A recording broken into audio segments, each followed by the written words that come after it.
नमस्कार दोस्तों, स्वागत है आपका आपके अपने YouTube चैनल जीएस जीनियस में।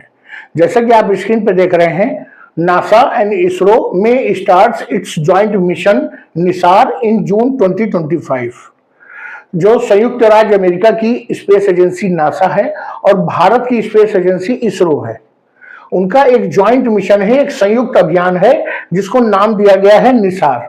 N for NASA and ISRO से आईएस और आगे एआर। ये जून 2025 में शुरू हो सकता है, भेजा जा सकता है।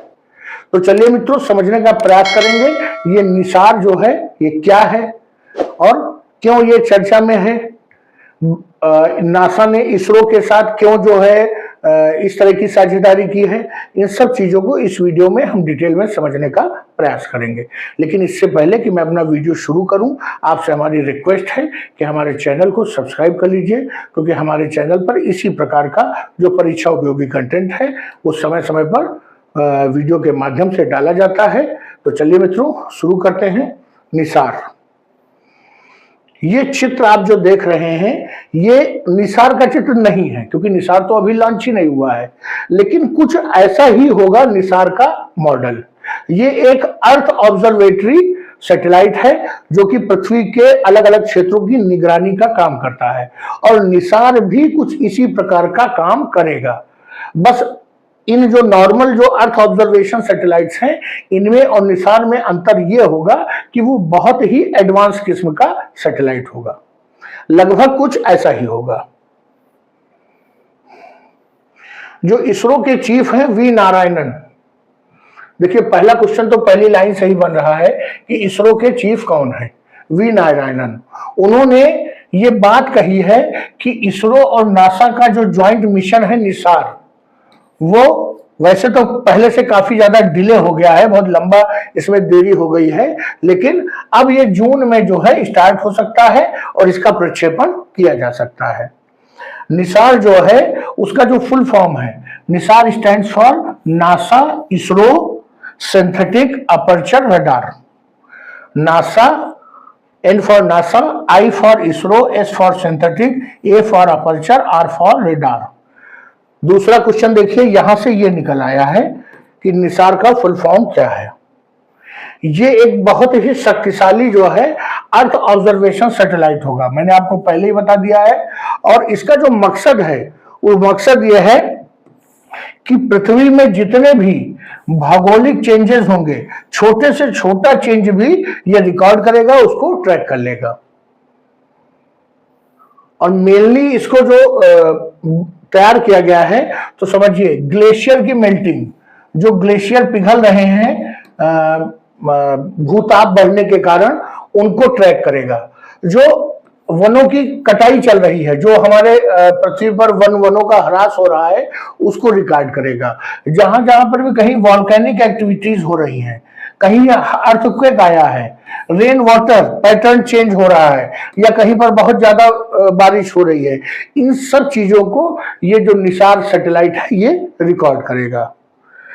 आप समझ सकते हैं कि ये जो इस प्रकार के जो डाटा वो भेजेगा, वो जितने भी जियो साइंटिस्ट हैं, जो भूगोल के जो वैज्ञानिक हैं, और जितने भी पर्यावरणविद हैं, जो क्लाइमेट चेंज और इन्वायरमेंट इन सब चीजों से डील करते हैं, उनके लिए एक रियल टाइम जो है इंफॉर्मेशन प्रोवाइड करेगा और बेहतर इंफॉर्मेशन देगा।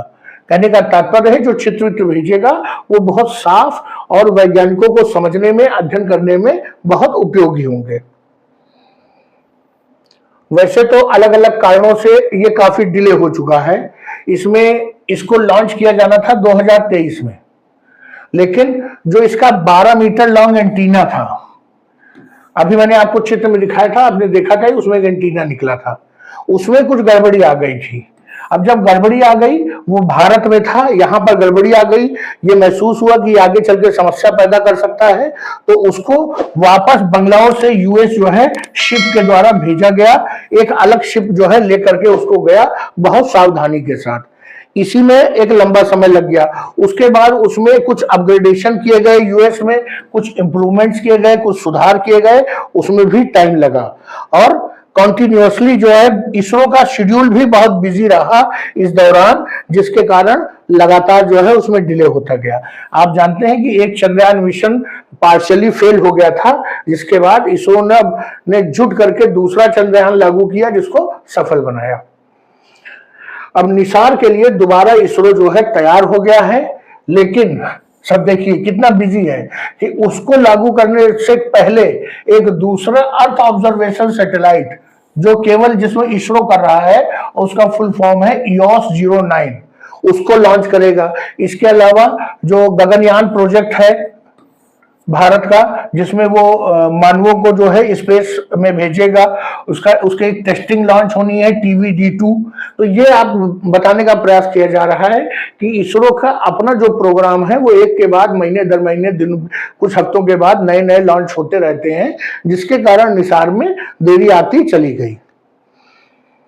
अभी जो गगनयान का नाम आया है, तो आपको बता दूं एक बहुत इंपॉर्टेंट GS है कि गगनयान मिशन में के अंतर्गत जो इंडियन एयरफोर्स के पायलट हैं सुधांशु शुक्ला, उनको जो है इंटरनेशनल स्पेस स्टेशन में भेजने की तैयारी चल रही है और भारत सरकार इसका पूरा खर्चा उठा रहा है।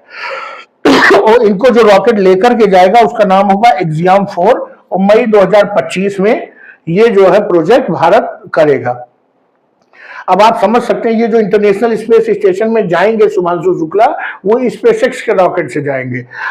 जो इसरो है वो भी इसकी भी तैयारी कर रहा है।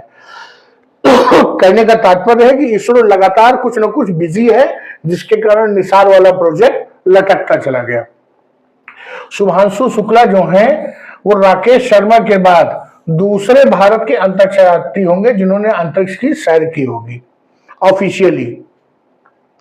एक बार अगर निसार लॉन्च हो गया तो वो इतना जो है एडवांस ऑब्जर्वेटरी सैटेलाइट है कि जो क्लाइमेट में जो छोटे छोटे चेंजेस हैं उनको भी लगातार वो ट्रैक कर सकेगा।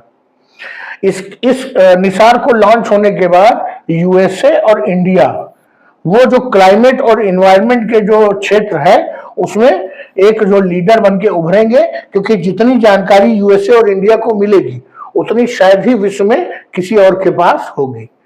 तो मित्रों, ये निसार जो है इसरो और नासा का बहुत महत्वाकांक्षी प्रोजेक्ट है, जो कि उम्मीद किया जा रहा है कि जून में लॉन्च हो जाएगा। चलिए मित्रों, वीडियो को यही समाप्त करते हैं।